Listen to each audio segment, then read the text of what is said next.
இந்திய பொருட்கள் மீதான இறக்குமதி வரியை 50% அமெரிக்கா உயர்த்தியதால் ஏற்பட்டுள்ள அசாதாரண சூழலை எவ்வாறு சமாளிப்பது என்று இந்திய தொழில் முனைவோர் சங்கத்தின் தேசிய தலைவர் ரகுநாதன் ஆலோசனை வழங்கியுள்ளார்.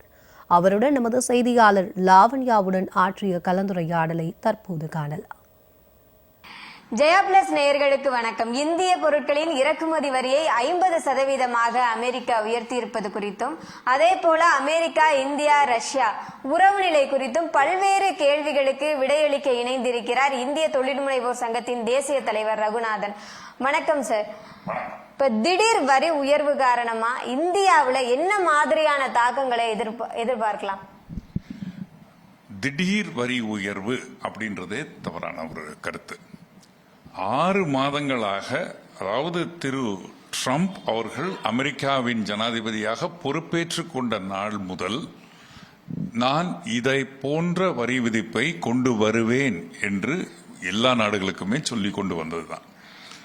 ஒரு கால அவகாசத்தை கொடுத்து அதற்குள் எங்களுடன் உடன்படிக்கை ஏற்படுத்திக் கொள்ளுங்கள், எங்களது சந்தை பெரியது, நீங்கள் உங்கள் நாட்டில் தயாரிக்கும் பொருட்கள் எங்கள் நாட்டிலே விற்பனை செய்து லாபத்தை அதிகமாக ஈட்டுகிறீர்கள், அதே நேரத்திலே எங்களது நாட்டு பொருட்களுக்கு அதிகமான வரியை உங்கள் நாட்டில் விதித்து எங்கள் சந்தையை கட்டுப்படுத்துகிறீர்கள். இது இனிமேல் ஏற்புடையது அல்ல. எங்கள் நாட்டு பொருட்களுக்கு நீங்கள் விதிக்கும் வரியின் அளவு பொறுத்து நாங்கள் இனிமேல் உங்கள் நாட்டு பொருட்களுக்கு வரியை விதிப்போம். இது ஒரு நேர்மையான ஒரு பார்வையாகத்தான் பார்க்கப்பட்டது. அளவிற்கு மிஞ்சினால் அமிர்தமும் நஞ்சு. அவரது இந்த செயல் அமெரிக்க வாழ் மக்களுக்கு மட்டுமல்ல, இந்திய மக்களையும் பாதிக்கக்கூடிய ஒரு செயலாக பார்க்கப்படுகிறது. சார், இப்ப ரஷ்யா இந்தியாவினுடைய உறவு இணக்கமா இருக்கிறதுனால தான் அமெரிக்கா வரியை உயர்த்துவதா கூறப்படுது. இப்ப இந்தியாவினுடைய நிலைப்பாடு இது குறித்து என்னவா இருக்குன்னு நீங்க நினைக்கிறீங்க?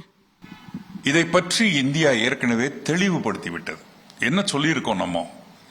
இந்தியா எங்கிருந்து தனக்கு தேவையான பொருட்களை வாங்க வேண்டும் என்பது அந்த நாட்டினர் எடுக்க வேண்டிய முடிவு. இதில் மற்றொரு நாடு தலையிடுவதற்கு எந்த வகையிலும் நாங்கள் ஏற்புடையதாக இருக்காது. இதை நாங்கள் ஒத்துக்கொள்ள மாற்றோம் அப்படின்றத தெளிவுபடுத்தி இருக்கிறது வெளியுறவுத்துறை. இரண்டாவது, நியாயமானது அல்ல. இந்தியாவிற்கு எங்கிருந்து பொருளை வாங்க வேண்டும் என்பது இந்தியாவினுடைய முடிவு.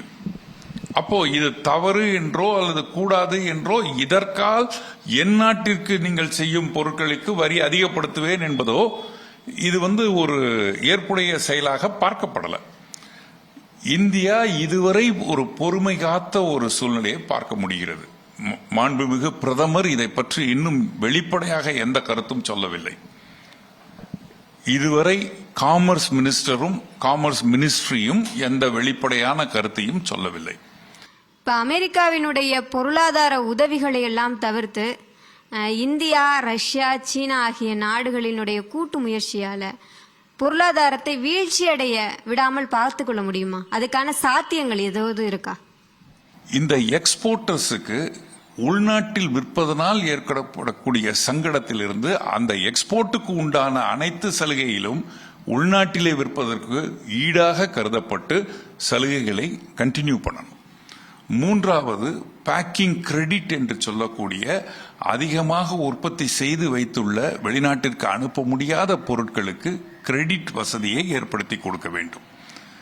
நான்காவது, எந்த நாட்டிற்கு இந்த பொருட்கள் இன்னும் தேவையாக இருக்கிறதோ அந்த நாட்டுடன் பேச்சுவார்த்தை நடத்தி அந்த நாட்டினர் இந்த பொருட்களுக்கு வரியை உடனடியாக குறைப்பதற்கும், இந்த பொருட்கள் அந்த நாட்டிற்கு சென்றால் சலுகைகளை அதிகப்படுத்துவதற்கும் இந்திய அரசு, குறிப்பாக தொழில்துறை உடனடியாக இந்த நடவடிக்கையிலே இயங்க வேண்டும்.